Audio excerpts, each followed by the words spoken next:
So we figured the best place to go is where World War II ended. And so I'm sorry. I just, just wanted to pick up where we left off. That's all. It's just, sorry to bring it up. Is it too soon? Can we talk about it yet? I mean, it's been some time. How many? 80 years. Wow, as of last year, huh? So we're at 81. We're getting so old, guys. We're getting so old.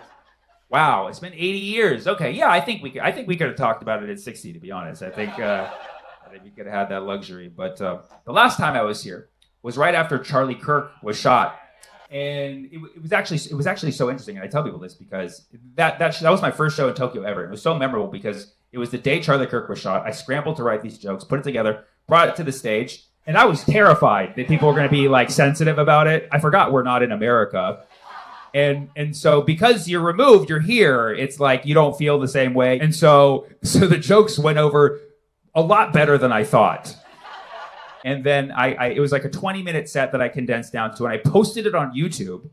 Literally, like, it went viral within the first, 12 hours. It was at, 1 million views within 12 hours, which for me, for, a 20-minute video, that's probably the best I've ever gotten. The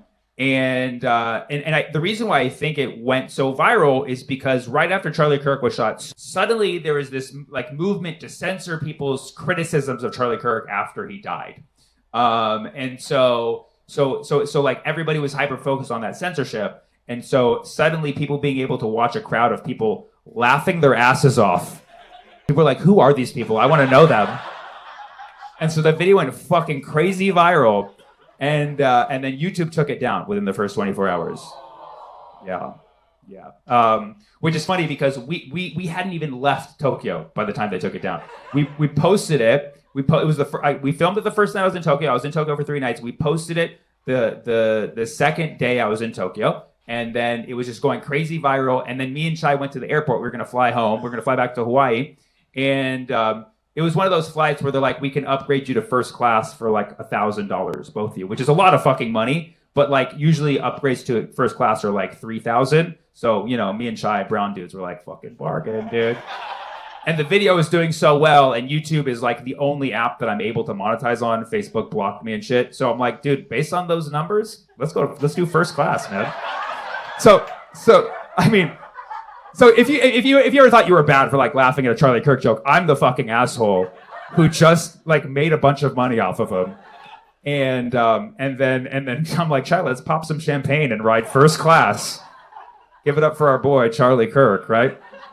So we get the upgrade. We go to the lounge. We're getting ready for the time of our lives, and then we sit down, and I see that YouTube removed the video, and I was like, "Can we downgrade back to coach? Is that possible?" So yeah. Anyways, I'll never forget. So after that time, I realized this is a great place to talk about important things that maybe you're not going to get the same level of feedback in the United States. Because you guys are also smart. You're a lot smarter than the United States too. So it's you're going to get the jokes quick, and you're not living in a constant state of I don't know. I was going to say anxiety. We all have anxiety, and I see it. I've walked around the streets here. You have anxiety, but it's controlled anxiety. You know what I mean?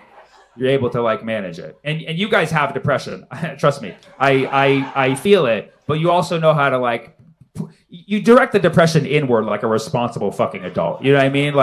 You're not lashing out on people in the streets. I walk around Tokyo, I don't see one person I'm like, that person's an asshole. I can't spot a single asshole. I know they're there, but they're they're not showing it in their face, And that's the kind of responsible asshole I like. It's funny because I told this joke in the United States many years ago that did not go over well, and you'll see why. But I think you'll like it. But this was in 2015. This was 11 years ago. And I was performing at this place that I regularly perform in Hermosa Beach. It's a club that I really love, but the audience can lean a little bit more conservative. And on this day, it was announced that the last survivor of the Pearl Harbor attack had passed away of old age. Yeah. So, yeah, it's not like they finally got him. But but he was the last one who had been there. And he was the last one to remember it, and he finally passed away of old age in 2015. And so I told that to this audience, and then my punchline was, so does that mean the Japanese won? so yeah, they fucking hated it so much. It was crazy because the set was going so well until that point. Like, they loved me, and then they're like, nah. Honestly, I thought you guys would have liked it more, to be honest. I thought you would have been like, yeah, we did it! We fucking did it! But yeah, that crowd did not see it coming. Kind of like Pearl Harbor. But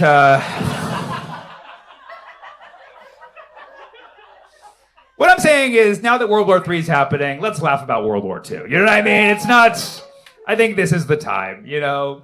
And don't get me started on World War I, but those people were hilarious. So, you know, I don't know, you know, how much you've been following the last week, but the United States and Israel, which is basically like the same thing, launched some military strikes on Iran. Okay. And yeah, and they did this on a Saturday, which is like, this is now the day that they decide to have war. And it's so obvious. They do it because of the stock market, right? The stock market closes on Friday and apparently has no fucking memory by Monday. You know what I mean? It's like, okay, I get it. You don't want the market to crash right there, but don't you think Monday morning people are like, hey, didn't we have a war this weekend? Maybe we should lower stock prices a little bit to reflect the sheer panic and anxiety. Like, no, dude, that was fucking Saturday, man. A lot of good things have happened since Saturday. But, you know, there's probably other reasons for it too. I mean, Saturday is classically a day where people around the world, and especially in the United States, you know, they take the day off. And they like to get their mind off stuff. They usually don't watch news. So it's like a great day for us not to notice.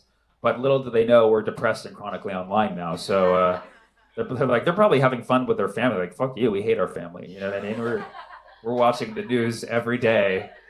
World War III is happening, okay? And some people are like, no, it's not World War because there's not enough countries. How many fucking countries do you need to be involved for it to be a world war? Like, if you just give me a number, like if it's over 30, I think we've already fucking reached that.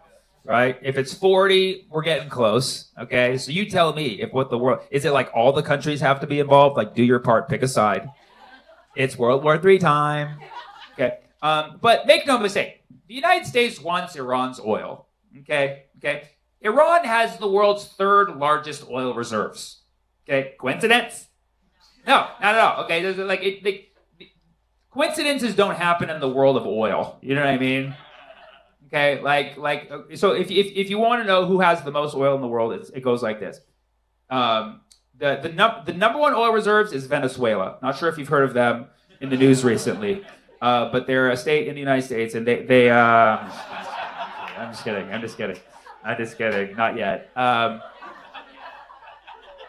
But Venezuela has number one, and it's by a lot. Like, they have the most oil, and that's why we went for them first this year. You know what I mean? Like, you know, Trump was like priorities. That, like, they didn't even wait till like the 4th of January. It was like they literally did. It was like New Year's Day. They're like, Venezuela. You know.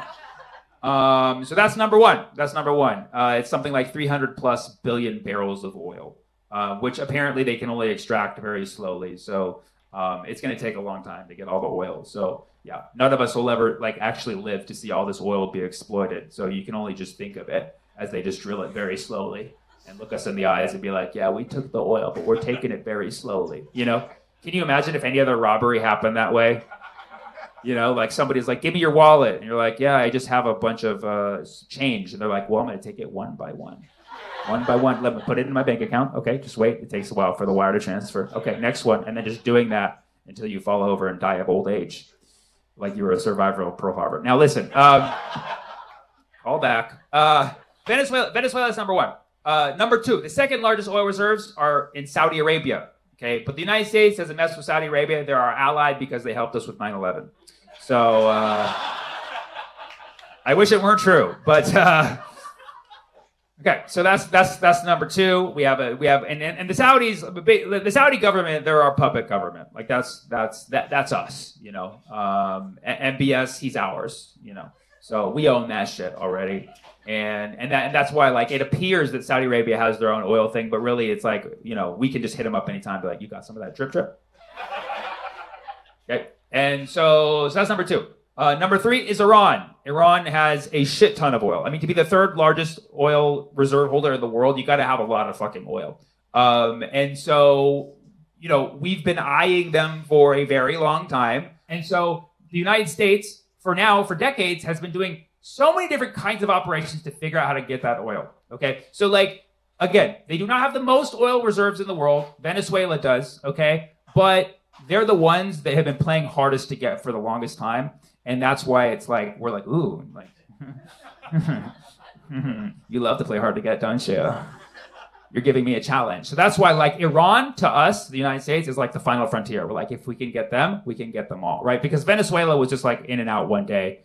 All right, Maduro's dancing, cool, we're having fun, he's in a prison, right, whatever. But Iran, they've been working on this. Well, that's kind of downplaying it. They worked on Venezuela for decades also, but they had it right to that point where it was easy for them to go in and do that. Iran, on the other hand, but I feel like a lot of people look at me when does the comedy come? It doesn't. So yeah, I don't know what you were expecting when a fucking world war is happening. I don't know you were expecting actual jokes.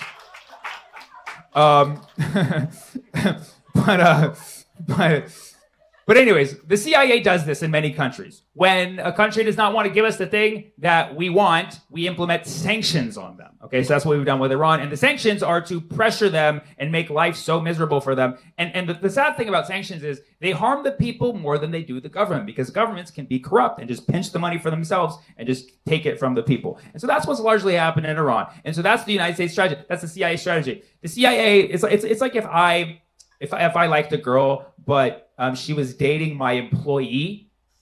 And so the only strategy I could do is to just pay him less and less, so their dates become more and more horrendous. And then one day I finally slide in, ever been to a Michelin star restaurant? That's what the CIA does. Okay? So they've been doing that in Iran for a very long time because they're number 3 in oil. Number 3. Number 4 is Canada. Okay? Soon to be the 51st state of the United States. If you've heard the rumors, okay, so we've already been planning that for the longest time. Well, that's Canada's the one. Our strategy for Canada was we're gonna friend zone them. We're we're buddies, and then one night we're how do I slip my tongue in? That's what they're doing right now. And then number 5 is a country called Iraq. I don't know if you guys have any recollection of them and us, but I don't think nothing I can remember personally, but. So yeah, it's by design. When you see that the top 5 oil countries are an obsession for the United States, you fucking know it's always about the oil. Case in point, okay? We're trying to pretend. Here's the things they're saying about Iran, which are these things are partially true, but they're bogus reasons. Number 1, they're saying Iran is making nukes. Okay? They're saying Iran is making nukes. Netanyahu said that Iran will have a nuke anywhere from between 1 day to 1,000 years, depending on what mood he's in. It's like a mail delivery window. It's yeah, we'll just be home, okay? Just be home. But yeah, so Netanyahu's been saying that for the last 70 years, whatever, and we're still waiting. But the thing is, we know that this is bullshit because first of all, they're not quite at the level where they're able to make a nuke. They've been enriching uranium. They've been just stirring the pot, just waiting for it to be fully enriched, but they're still 92%. They need to be at more 95 to have a good bomb. Don't ask me how I know all this stuff. But there's that. And then also historically, their government has said explicitly, both internally and externally, they don't want a nuke. Because the former supreme leader, Khomeini, he said nuclear weapons are haram. Shocking that somebody actually has a perception that nuclear weapons are bad, and yeah, so Khomeini said that nuclear weapons are haram, and so that's been kind of the belief internally and externally with the government. They're we don't want a nuke because we just don't believe in it. But the United States is where's the nukes? You can make it the nukes. So we don't have a nuke. They're well, how do we bomb you? They're well, then you're just giving us a reason to have a fucking nuke. And so there's been this mystery of whether or not they're going to make a nuke, but based on the facts of where they are in enrichment of uranium and what the inspections saw, they're not capable of making a nuke. Based on what they've said, they're not capable of making a nuke. And then last year, the United States bombed their main nuclear facility, Fordo, in June. I don't know if you remember the 12-day war, as Trump called it. I don't even think it was 12 days, but whatever.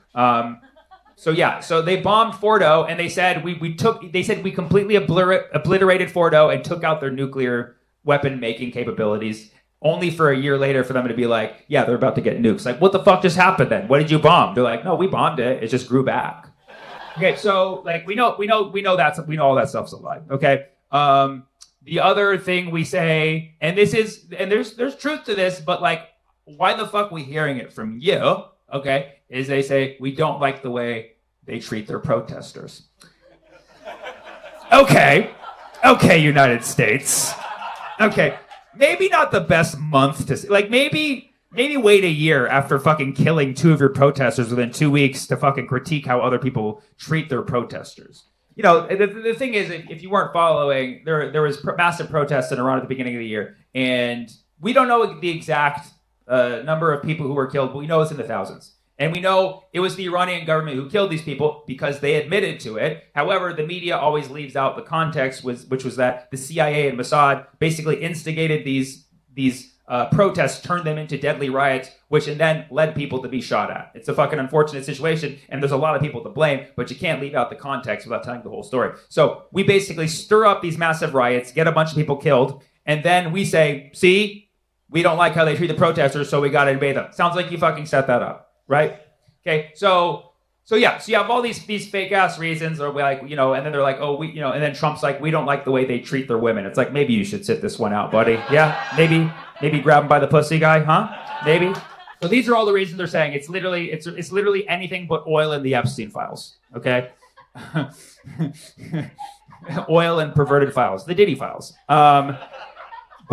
But yeah, so they say it's not about the oil, and we know this is a lie because you look at those fucking reasons, and then you look at North Korea. Okay, I don't know if here in Japan if you guys have heard of this country, but North Korea has nukes. Okay, they have 50 nukes. Okay, yeah, you're like, yeah, we know. They're like testing them right next door.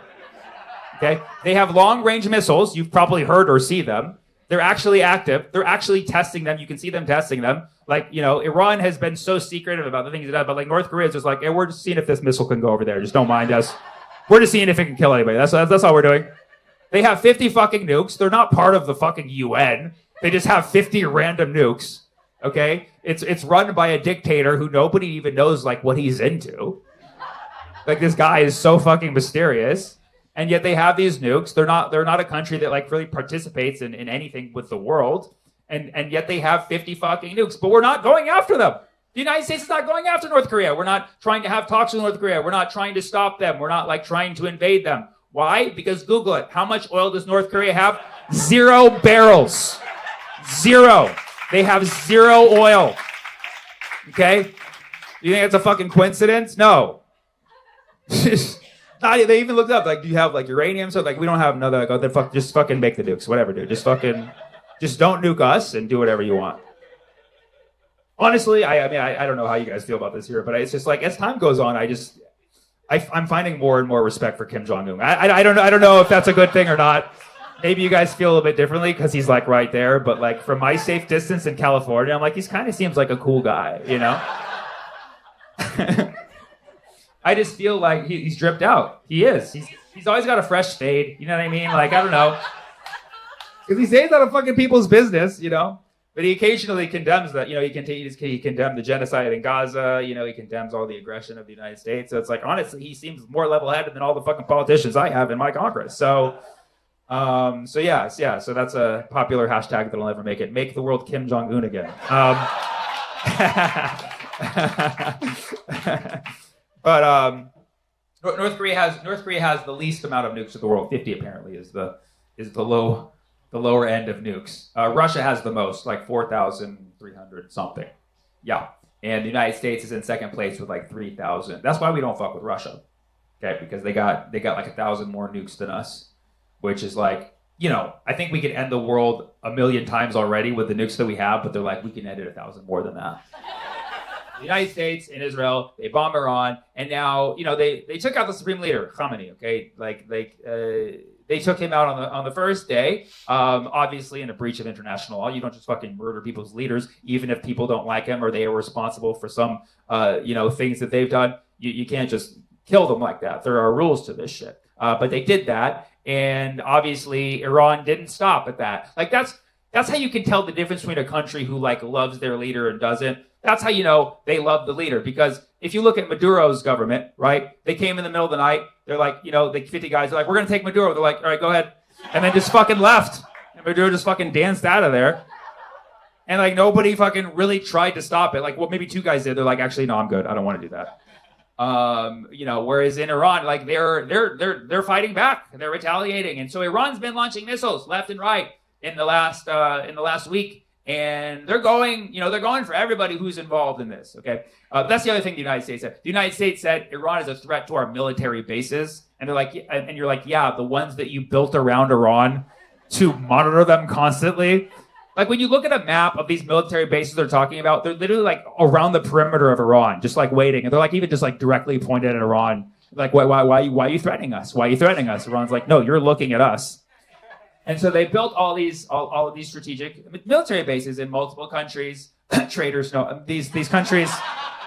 But I mean, really, like people are like, oh, the Arab states, they sold out and let the United States. Like the Arab states are already puppet regimes. They are already occupied by the West, so it's not fucking surprising. So we have bases in the UAE, bases in Saudi, bases in Kuwait, and Iran did not hesitate to strike back at these bases. Okay. Now, I don't want to talk too much shit because these countries do invite me to perform there. And should this footage go Charlie Kirk on YouTube, I may get some visas revoked. But when you see the things the United States and Israel have done to the world, and then you see this retaliation, you just see these like rockets flying over Tel Aviv, the place that flattened Gaza. When you see these rockets like hitting 7-star hotels in Dubai after they funded genocide in Sudan, you can't have just a little part of you just be like, ha ha ha ha ha. That's called fucking around and finding out.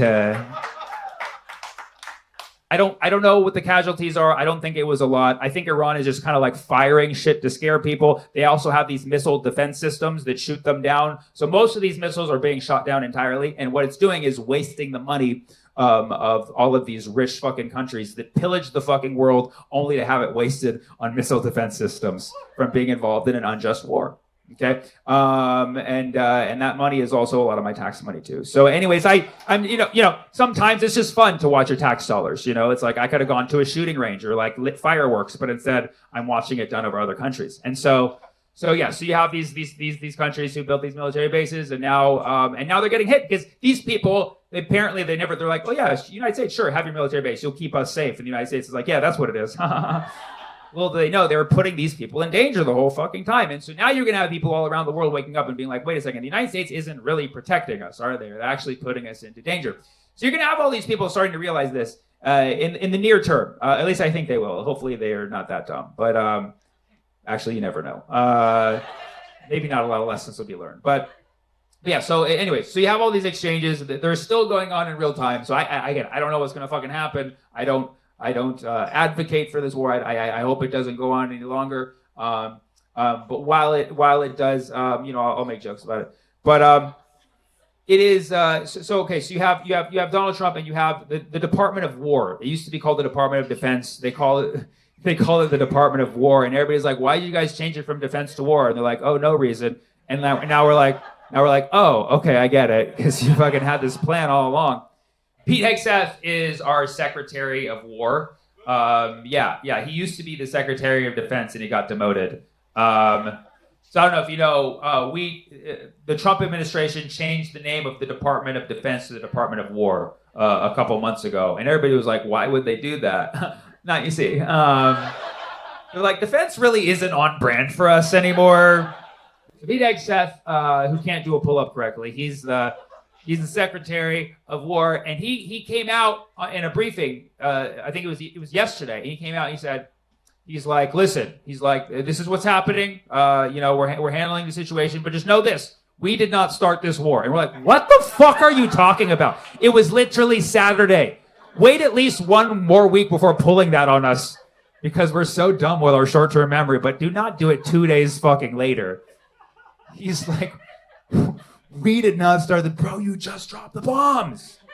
And then he's like, just to be clear, this is not a regime change operation, okay? but their regime sure did change. That's what he fucking said. He said, this is not a regime change, but their regime sure did change. I think every person in U.S. Congress who supports this war should have their kids go be in the front lines and serve. I think that's only fair, you know, because yeah, they're already like U.S. service members are already dying on the and yeah, so like that's already happening. And then Trump came out and gave a speech. He's like, well, some people died and it's gonna happen again. Like, well, you're so presidential. So fucking, and he's all week he's had like a black eye. I don't know if you saw, but like Trump's had a black eye. I think Netanyahu's been abusing him, but it's elder abuse. But there was an explosion at an oil refinery in Saudi Arabia, and so people were like, oh, Iran even dropped the bomb on us out, and that's a very that's a very strong action of escalation if they bombed an oil facility in Saudi Arabia. And then our trusted source, Tucker Carlson, said that according to his sources, Mossad had actually planted those bombs, as well as other ones in other places in the Middle East, and are basically framing it as Iran attacks. Now, that is a strong allegation, but if you look at Israel's history of false flag operations, it fucking checks out. So in Tucker we trust. That's where we are in the world right now, where Tucker Carlson is a legitimate source of information. You know? Yeah. I would not have heard those words come out of my mouth fucking 3 years ago. You know? But that's where we are. So you have these potential false flag operations going on. Okay. Obviously this is dark, but a school was bombed on Saturday, and anybody who was there says this was an airstrike done by the United States and Israel. And, for anyone like questioning, would they do that? Look at history. Israel apparently not a fan of the academics. They bombed a lot of schools. The United States not capable of academics. So both of them are just not good with schools in general. So yes. And then Israel and the United States, I believe, or there was some allegation coming from somebody associated with them that the destruction of school is actually from a misfire from one of Iran's missiles, which is an allegation that they also did to Hamas in Gaza many years ago, that the mainstream media pushed and said actually it was a Hamas misfire. And then years later, they went back and conclusively was like, no, it was actually Israel that straight up bombed that hospital. Sorry about that. That's what they always do. Israel has figured out this kind of master way of manipulating truth, where they put out this allegation so that people think it's true. The media then pushes that. And then years later, they can go back and be like, oh, actually, it was us. But by then, we've already forgot because we're on to something else.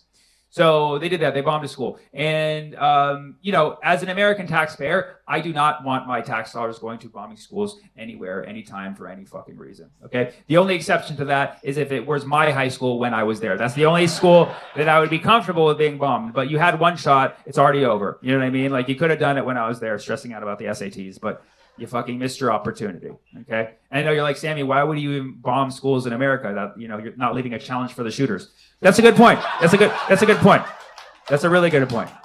But it's ironic that, again, in the context of world wars, like I said, coming to Japan, because you guys have a history with World War, and it's like, that's where we are right now, where I feel no safer anywhere else in the world than I do here in Japan. I feel safest as I could ever be. Like, this is like my safe haven. So that's why we fled. Like, I knew it. I fucking knew it. Like, people are like, why are you randomly doing a show in Tokyo? I'm like, I just know. We have to fucking get out. What's that? There's airspace. There's a United States airspace in Japan. How close is it to here? 3 kilometers? Okay. Well, fuck. I guess I spoke too soon. I hope you guys are very friendly with Iran right now, because you have two U.S. bases in the Tokyo area, or in Japan in general? In general, because you have Okinawa, right? Yeah. I know about that one. Okay. So you got three. Okay. So we're leaving tomorrow, and we're if anybody knows any country that does not have U.S. air bases, let me know. We're where? North Korea. That's what we're getting. We're getting a one-way ticket. We're gonna swim. Fuck it. We're gonna swim. Take care until time. Thank you.